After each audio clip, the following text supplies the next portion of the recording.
Hey, welcome back to the SA Weekly Talk Show here. Mike Callahan with my special guest, Garrett Matthews out of Shreveport, Louisiana.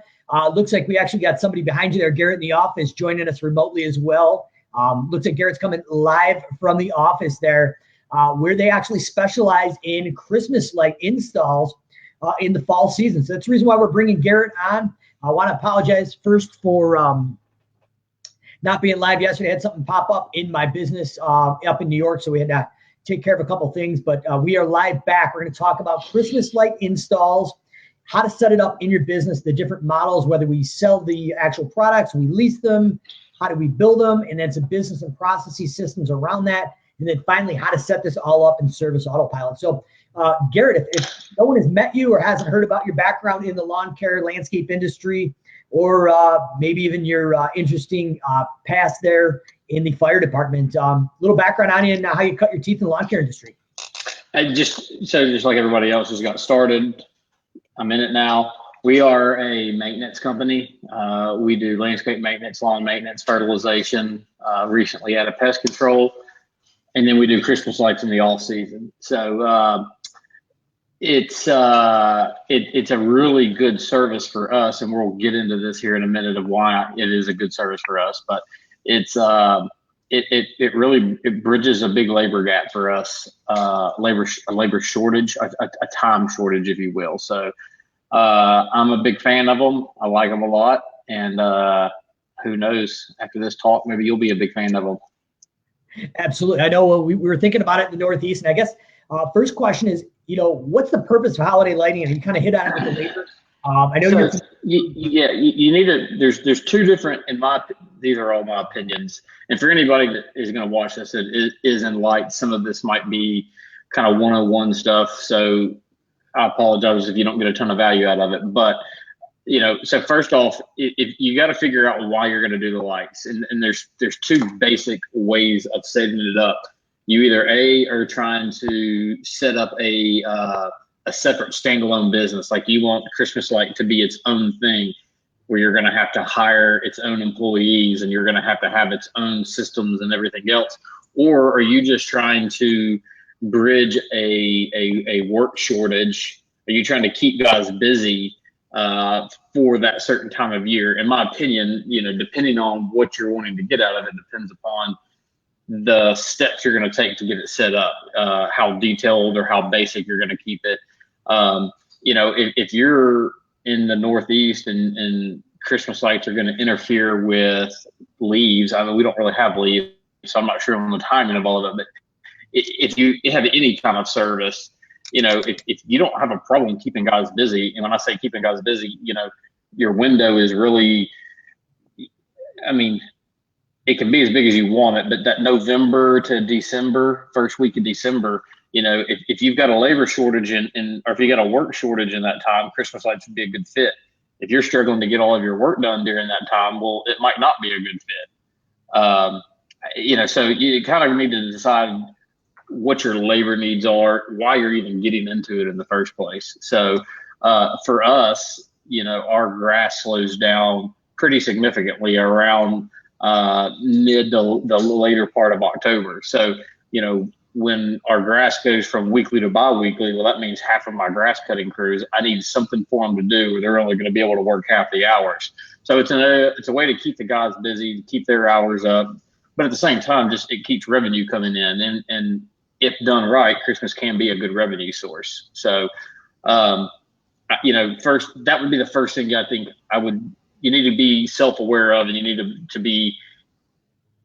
to understand why you're going about it, why you're going to do the lights in the first place. So, me personally, I'm not interested in having to go out and hire all new staff just to do lights.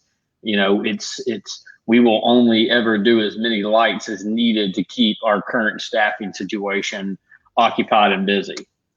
So I think that's kind of an important thing to figure out at first going into it.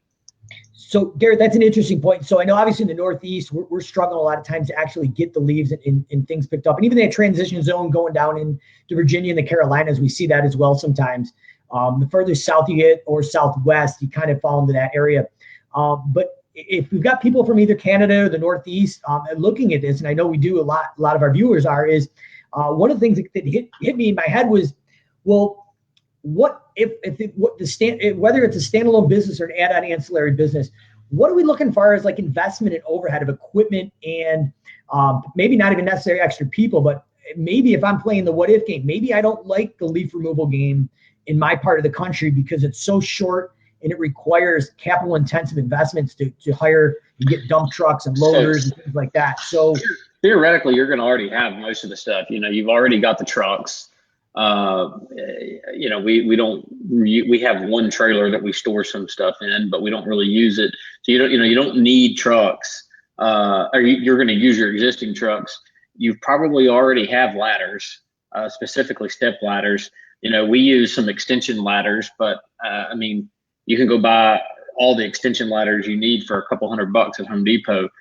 That's literally, outside of the actual Christmas light material, the ladders is probably the most, the way we are set up. We're set up try to be very streamlined, very basic. We don't want to get extravagant with it. So, we don't have to have any technical equipment. We don't have to have lifts because we don't, we turn those jobs down. We don't do those jobs. So the ladders, some wire cutters, it's very basic. It's very basic equipment. So it's that part of it is very minimal.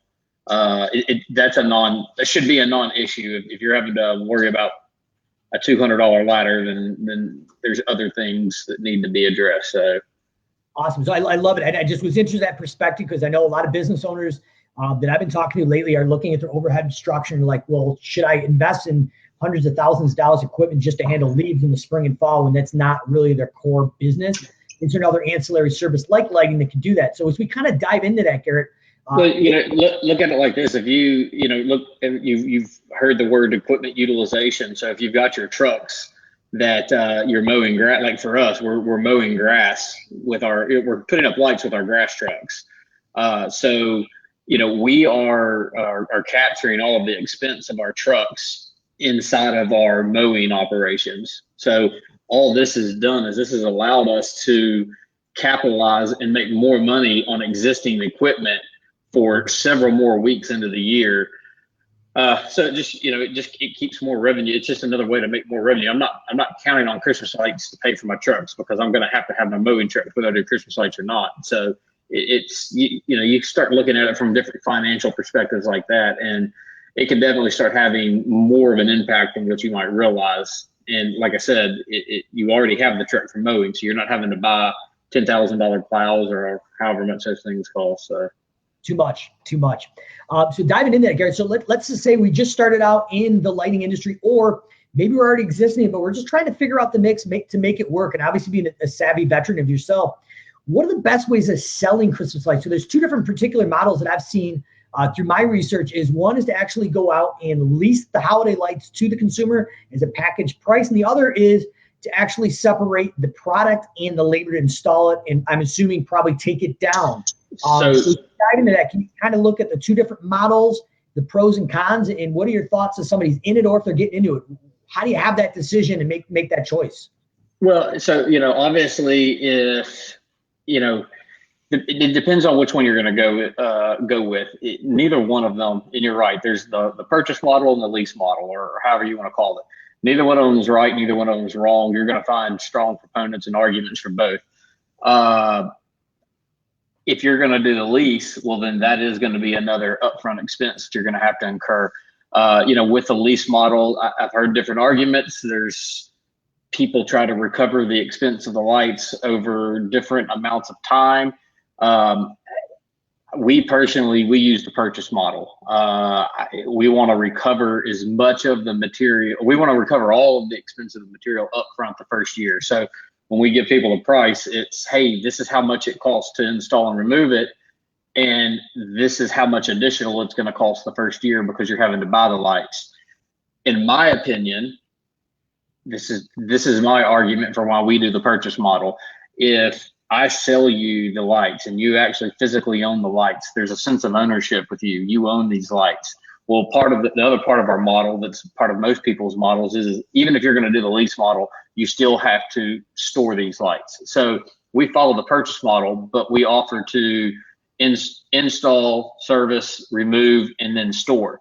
You're having to store them regardless of which model you do. So for me, I feel like that if you have gone through the expense of purchasing these lights, you're going to have more of an emotional attachment and commitment to your material. Therefore, you're going to be more apt to want to install your material next year because, you know, you've gone through the expense of it. You've purchased the lights, so you want to make sure you install them because you want to be able to continue to enjoy in the investment that you made. So that's one of the reasons. Another benefit of actually or storing something that you've purchased is that, you know, I don't really have to worry about you shopping it out next year. You know, like, oh, well, you know, they've got my lights, so why would I go with anybody else? I'm just going to call them up. So whereas with a lease, I think I feel like they have an option to back out and not do it or not worry about it if they lease them. So there again, like I said from the beginning, though, I don't think one's right or one's wrong. I just think it's a matter of you need to figure out a way, figure out a path, commit to it, and stick with it.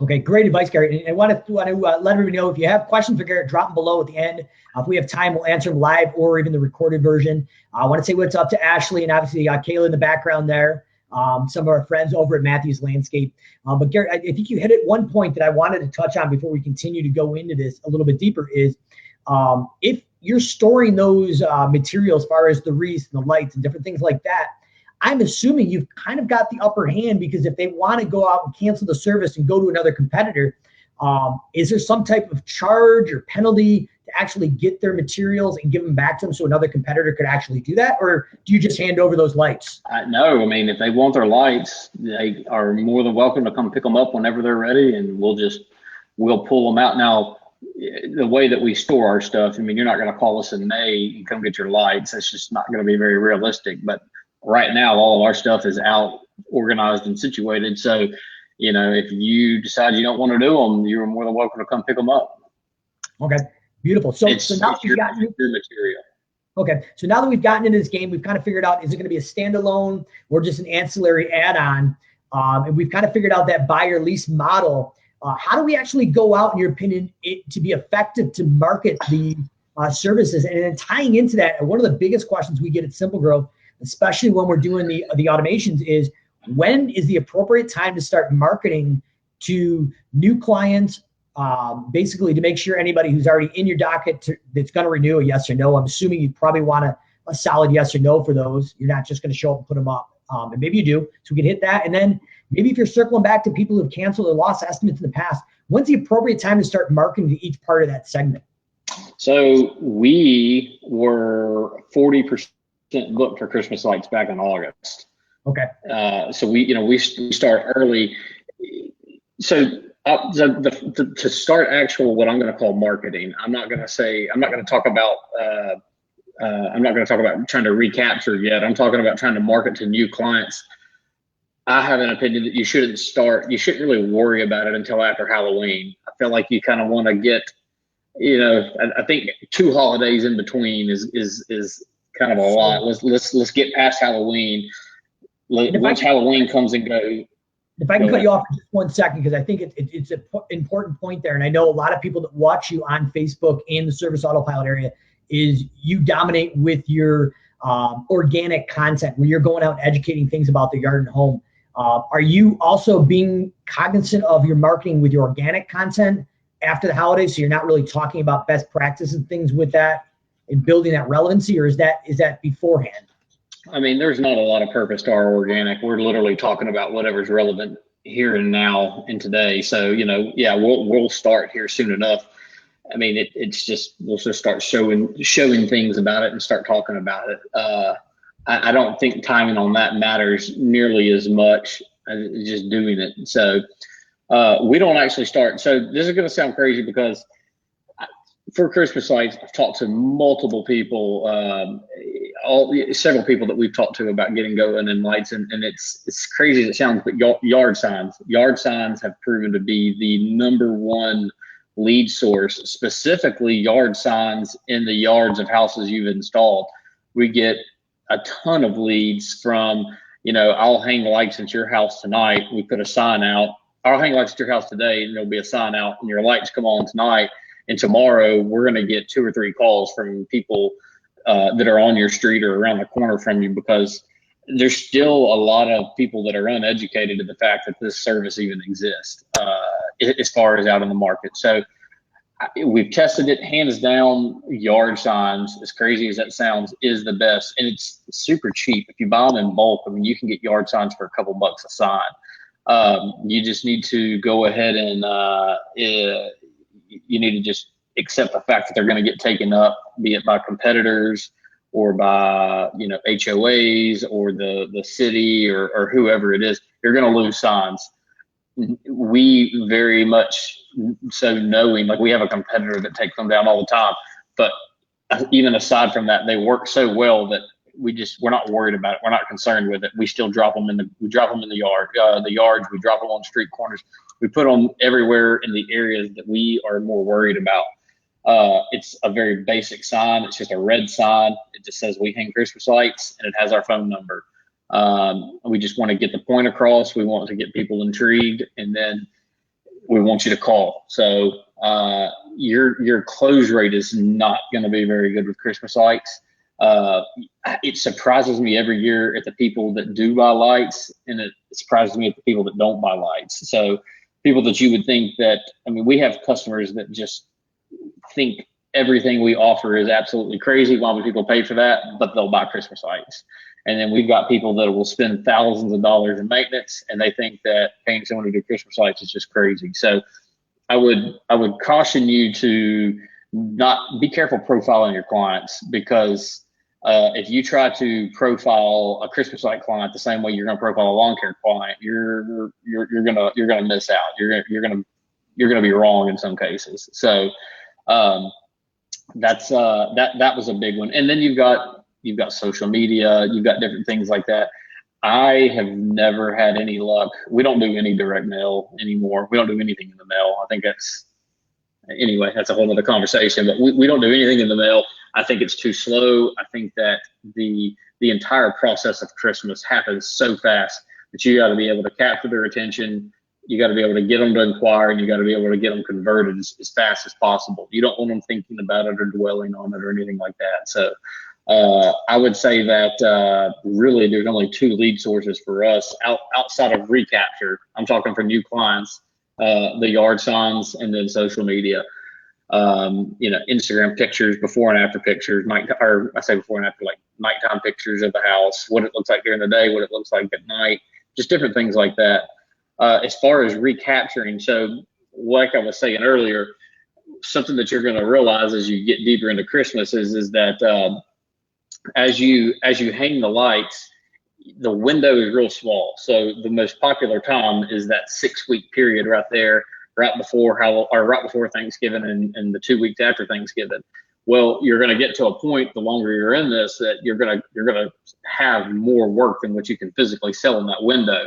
So what you end up having to do is you end up having to slowly start backing up into October. So like, we're hanging lights right now. Those lights won't get turned on until Thanksgiving, but we're hanging them now. So the whole object is that if I hung your lights last year, the week after Thanksgiving, it's probably because you were a new client, you figured it out, you came on board. Well, we're going to start trying to send you estimates and start trying to go ahead and get you on board and on the books for next year. We start that process back in August.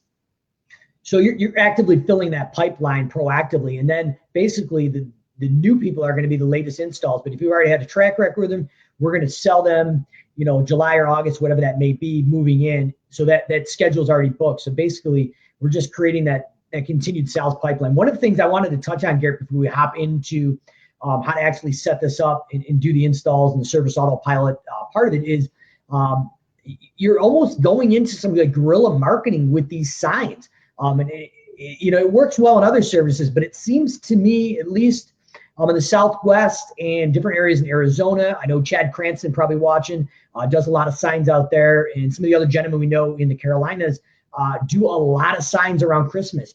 Do you have any thoughts or reasoning why that works almost better for this service than other services? Is it just because maybe I don't, because, you know, it worked so well for Christmas that, like, we've had signs made that say, you know, we service sprinklers or we mow grass, things like that. And people don't respond to it nearly like they do. I just think there's something about Christmas. I think people get in a mood, they get in a spirit, and I just think it makes them happy. And you're going to get tire kickers. You know, our close rate with Christmas is only in the 30s, which is pretty standard or pretty normal. You're going to get people that call, oh, you hang Christmas lights. Well, I've got mine in a box. Will you come hang them? Well, no, we don't hang those kind of Christmas lights. So, you know, you're going to have to field some unnecessary phone calls, but it's worth it. It's worth it if you're wanting to capture a higher ticket item, especially it's especially worth it if you're trying to fill in that labor gap. Okay, we got a quick question that was submitted by Jordan here. Do you feel like you're able to sell them at a higher, sell them higher than a leasing? So basically, I think he's asking if you sell the actual product themselves, are you able to sell them higher? So I'm not worried. We're not trying to make our money on the actual material. You know, it's just like everything else. You know, yes, you can make some money on material. You guys, you're making your money off of your labor. We sell labor. Labor is where you're going to make the lion's share of your money. So you don't want to drive the expense of the job up any more than what you have to. I would almost encourage you to give it away at cost, you know what I mean, almost in a trade-off for a higher labor rate. So because the material is you're gonna capture at one time, whereas the labor is something you're gonna capture year over year. So you know, we mark our labor up enough to cover the expense of us having to touch it a couple times and you know, the actual material itself. But outside of that, yeah, no, we're not really making any money on the material. We're making our money on the actual labor. Okay. Because we want to capture that money year after year. All right, that makes sense. So as we're going to go into probably how to set this up in SA in a minute here or two, and how to actually run the physical business as far as the setup and the takedown. A couple of questions that were submitted via privately myself and some of the public things was, do we warranty the work? Do we go out if a light goes out? How does a professional company stand behind the actual decorations themselves and provide excellent quality? Is there different approaches to that? Is there an industry standard? What's that look like? You know, so I think it gets into your unique selling points. You know, what are you going to offer if the guy down the street's offering something that you're not? You know, well, if it makes it more appealing or not appealing, then that's not our sign. That's not our sign. Show a little love to the competition, Garrett. No, it's not. You can go on. Oh man, I love Facebook. I lost my train of thought now.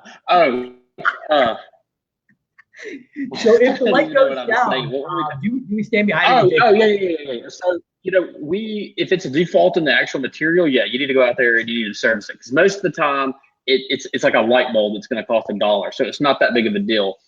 If you are smart about how you market it and you're in a concentrated area, chances are you're going to be down the street or around the corner from them anyway. So it doesn't hurt just to stop by and change out a bulb. It's going to keep them happy and it's going to keep them coming back. We only go with LEDs, so you don't have to worry about nearly as many of the issues, if you will. I'm going to give you the language so you can put it on the document, but you know, we have some different language in ours that, you know, if a blizzard comes through for y'all, or if a tornado comes through, you know, if there's acts of God beyond our control, you know, you can't really cover that. You know, if somebody's badass kid comes by and starts kicking ground lights over and breaks a bunch of ground lights, we're not going to cover that. But, you know, barring anything beyond our control, yeah, I mean, we're just going to go and fix it. So, because the more you do, the more it's going to come up. You know, you're going to have people that'll trip a GFI, or stuff's going to happen. You know, every single light socket is a possibility to have water come in, and if you get water come in, it's going to trip a GFI. Service is just something you're gonna get service calls. You're going to get service issues, and so you might as well just go handle it. It's easier just to to just go handle it than it is to try to fight it. Okay, and that kind of ran in perfect. So we're going to dive into how to set this up in essay at the end of this, because it kind of runs into how to run the business. You've kind of set that point there. If I'm understanding you right, you are suggesting probably going with LEDs versus the regular C9 traditional bulb, because it's just easier to manage, right? My recommendation and the way we set it up is that don't complicate things. You need to pick out like one product. Like we only sell C9s. We only sell 12-inch spacing. We only buy one type of wire. We only use green wire. We only use shingle tabs. We only sell warm white LED or multicolored LED. Like, we make things very simple, very streamlined. And then, we're either going to put them on the roof or we're going to outline your landscaping, garland wreaths, and some minis. Like, just have a couple of different options. It's when you start complicating things is when you start needing more technical skill. For instance, when we got started in this, we did incandescents. Well, incandescents created a whole nother set of issues with power. And now you got to start making sure guys are trained and they know that I can only have this many bulbs on a run, and we can only have this many runs on a socket or on a breaker, and just different mathematical equations. And it just took more of a technical skill. Whereas with LEDs, power is not really an issue. So now it's literally a matter of just, getting your lights on the house, getting it all connected, having it all run in one direction, and then getting it plugged up. So keep things very basic, keep things very simple. Simplize or standardize your pricing. We've got first floor, second floor pricing. If we have to have a lift, we just turn it down. One thing you're going to find out with Christmas, and I guess this is market dependent as well, but if you do it right, you're going to get more leads than what you're capable of installing. You're going to sell more work than what you're capable of installing, which is a good thing. So you can be picky with the Christmas. It's just like if you do push mow only, you're not going to take on a 2-acre lot because it just doesn't make sense. You're not going to go buy a big mower for that 1 yard. We're not going to buy a lift for 2 yards that we're going to do, or 2 houses that we're going to do. So you just got to know what to accept and what to turn down. So I think that's great advice, Garrett. So if anybody watching, you listen to this, and this is something that resonates, especially when we have these SA regional events where Jonathan Toshnik, co-founder of Service Autopilot, myself, Garrett Matthews has been to a few of them. One of the things that Jonathan preaches a lot of times is simplicity in the business, sell those core services, and then upsell to ancillary services. Very similar to what Garrett's approach is with the holiday lighting is he's going out and creating a very standardized service that doesn't rely around Garrett as the business owner to go out and estimate, install, and manage those crews. He could leave for several weeks, and those estimates still can happen. So I'm sure Kayla right behind him could probably maybe even do something for the computer, or he has a manager in the field. So one of the things that, Garrett, I think I really just want to highlight it is you're attacking this new service. And I've seen it firsthand. It's not something that we do, but setting up Service Autopilot for people doing lights. There is a night and day difference, and there's no difference. It's either they have 150 different products they're offering, or they have a core group that simplifies the process where they can get these estimates out, boom, boom, boom, and set them up. Well, because we only have one product, because we only have C9 and we only have LED, we only have one line item for product. So, we're able to say the front of your house, the front fascia roof line, and it's however many feet it is. And then there is no option, there is no discretion. It's one line item for product. It's C9, and it's the same number of feet of C9 as it is for the feet that you're going to try to install. So yeah, as far as setting it up, we have, like I said, we have simple roof line, or we have we call it L1, which is L1 roof line, first story, level 1, level 2 roof line, second story. And then you have your ridges and your peaks. That's something in our area. I don't know about, some of the more northern ones where they get a lot of snow. You might not be able to put stuff actually on the roof. We do ground lights as well, but it's all standardized and the pricing is the same.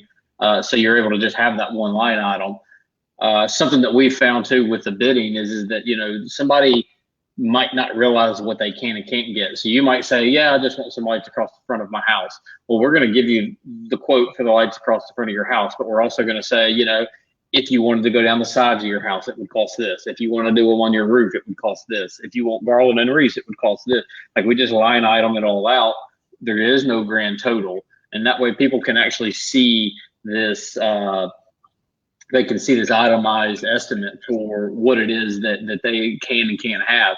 And we also show them the price of that material too, because what that lets them know now without having to call you and ask you, and when they're discussing it with their spouse or whatever, is that, oh, well, it's this much to put them up and take them down, and then there's my material. So they know next year that's going to drop off. It's going to just be this.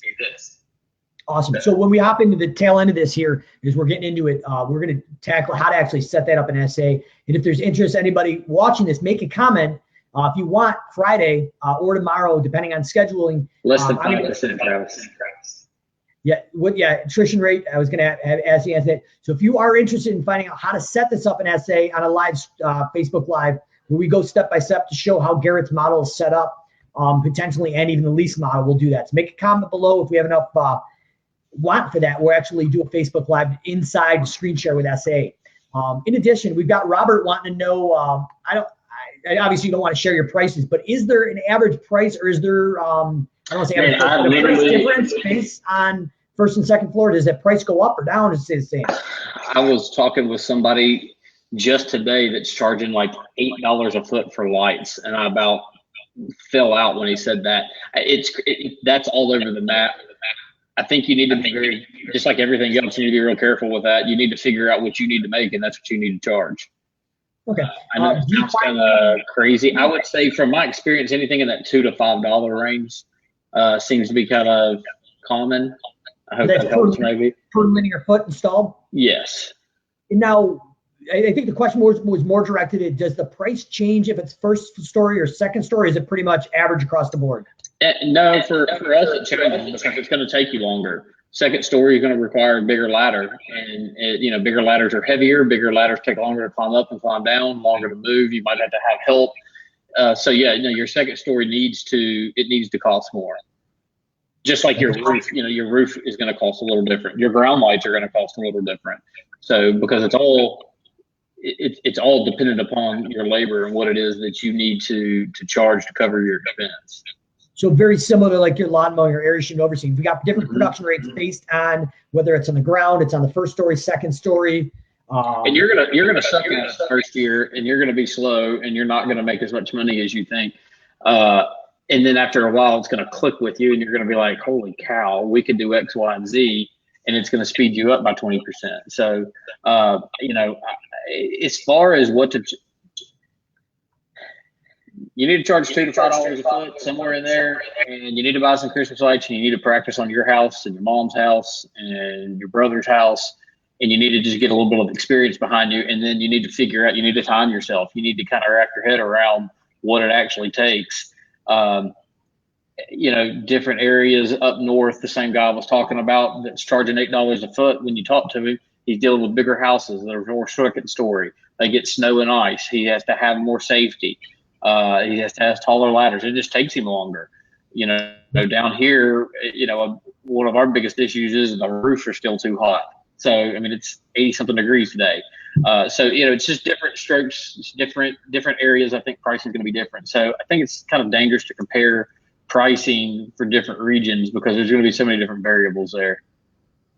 Yeah, send some of that heat up here, brother. It's getting cold. And I'm a fair weathered man, but I can't agree with you more.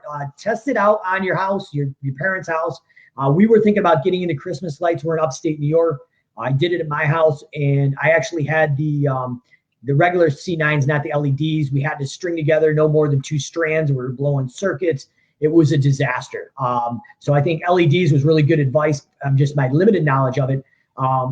But when we did that, I actually did it when it was a little dicey on the roof. And that's what kept us out of it in the Northeast, because I didn't dare put my guys up there with the thought that they could be hitting some ice and flying off the roof. So depending where you're at, I agree. And I want to add on to that, Garrett. I think no matter where you're at, don't base your price on your competitor, the people on Facebook.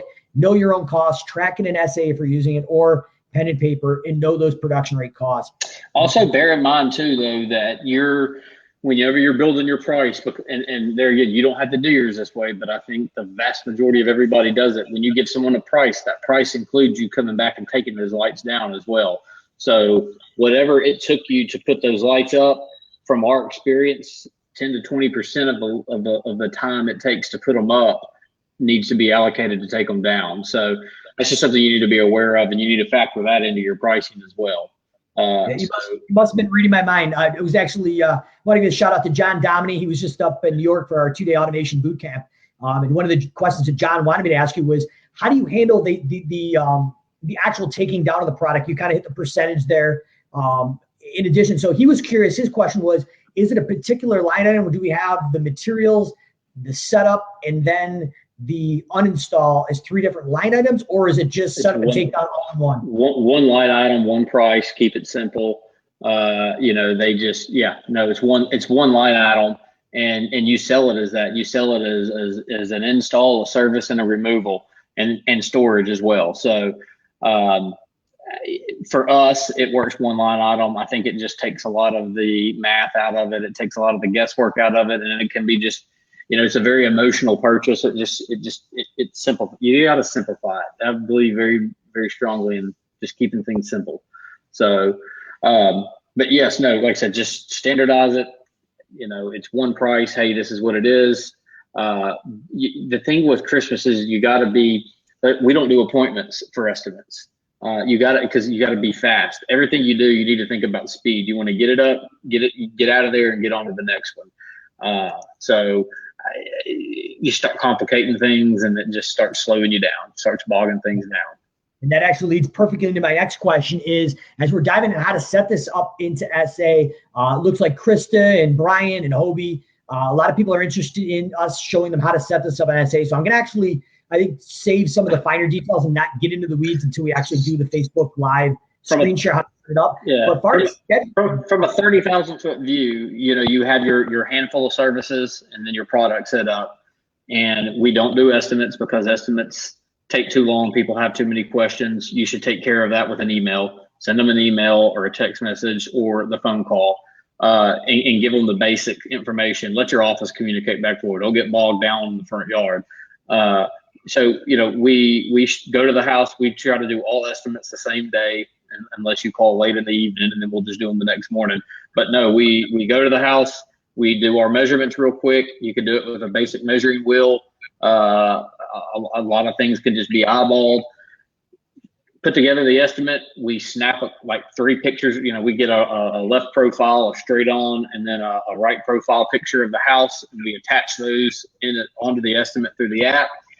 Send the estimate. Automation starts texting the client, letting them know, hey, it's there. The office immediately starts trying to call and follow up and get it closed. You got to be quick because, like I said, it's very emotional. You don't want wives, husbands getting involved. You want to get it closed, and you want to get their credit card, and you want to get a 50% deposit immediately. And then you want to get it installed as quick as possible as well, because you want to just keep your schedule open. But yeah, like I said, we do the estimate. If the girls close the job, they immediately print off the accepted parts of the estimate. They print off the pictures. That afternoon, whoever sold the job is going to take a highlighter, and they're just going to highlight on top of the color picture where the lights go, where to hang the wreath, where to hang the garland, which bushes to wrap, whatever it is you sold. And then that's just going to get stapled together, and it's going to just be sitting there waiting, and that actual picture will go with the crew. So our shop guy, we sell you 200 feet of lights, a wreath, and a garland, our shop guy is going to pull the material. He's going to pull 200 feet of lights. He's going to pull a garland. He's going to pull a wreath. It's going to all be in a box. It's going to be sitting there with the paperwork. It's going to be waiting. Now all our crew's got to do, grab the box, and they go. All the material, all the instruction, all the pictures, everything's just right there waiting on them. So that's kind of a 30,000 foot view. We can get into more details later. Okay. I got to ask you, you struck me by surprise, and I know it may surprise you, but I would say about 95% of the people we talk to as a certified advisor of Simple Growth do not want to pick up the phone to answer it, or especially make phone calls. So did you just say that you actually pick up the phone and make calls and close sales on the phone still? So I am quite the contrary to this. I love automations to death, and automations is a beautiful thing, but I think you can over automate things. I think that there's something to be said about hearing a live voice on the other end of the phone. So couldn't agree more. I don't think we send but 1 or 2 text messages, or not text, emails. All of it, it's all text message, it's all phone calls, it's all personal. Try to make it as personal as possible. Awesome. No, good stuff. Because a lot of people we talk to, I highly recommend at least 1 or 2 phone calls, get that personal connection. I mean, emotion, close that sale. Doesn't matter what you want to do. If you want to sell, you'll do what is necessary. Awesome. No, I'm glad you mentioned that, and that's one of the big things. I'm just taking a look at my notes here. I think we pretty much hit all the main key points here.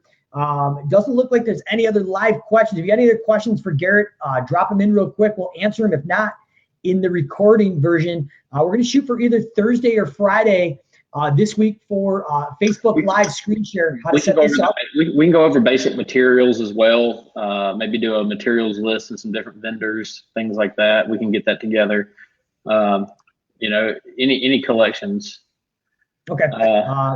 Yes, Cody. We do 50%. If you don't get on the books until it's 50 credit card only, 50%, and then we charge 50% the day after we install. Robert had a question. Is there liability issues, accidents, falls from roofs or homes? I'm assuming you probably have to have the right insurance to do this. There is insurance, and it's just like all insurance. It's yes, there is insurance. It's a work comp code. I cash paid a broken leg about 4 years ago, just to keep from having a work comp claim. But yeah, no, I mean, there is liability involved. But it's just like everything else. I mean, there's liability involved. Yeah, Taylor. He's still a good-looking guy, even though he fell face first off the roof. Exactly. I tell you. Yes, there is liability involved, but it's just like there's liability involved with running a lawnmower if you're a big dummy about it. So, Mr. Dom here with a quick question too. Do you price services different from products? We'll probably tackle that on the screen share version, but you want to give the our service is a line item, and then the product is immediately underneath it. So it's just one quick 2 lines, boom, boom. Yes. Okay, perfect. Well, Garrett, I really appreciate your time. I know you got a compressed schedule out there. You're out there crushing some Christmas light sales. Taylor Hansen, what's up, buddy? He's a good-looking guy. Can't wait to see him at SA5. George Cortez, longtime listener, man. Appreciate it. He says your Facebook page is A+++. Yeah, if you're looking for somebody as a role model for organic traffic, consistency. Garrett is consistent and sometimes awkward, but he gets the job done. So it's good. So until SA5, we'll see everybody here on Thursday or Friday. Coming up, looks like my feed is cutting out here just a little bit. So we'll see you Thursday or Friday, SA Weekly Talk Show. Garrett Matthews, Mike Callahan. We'll see you later this week. Thanks a lot, Garrett. See you, man.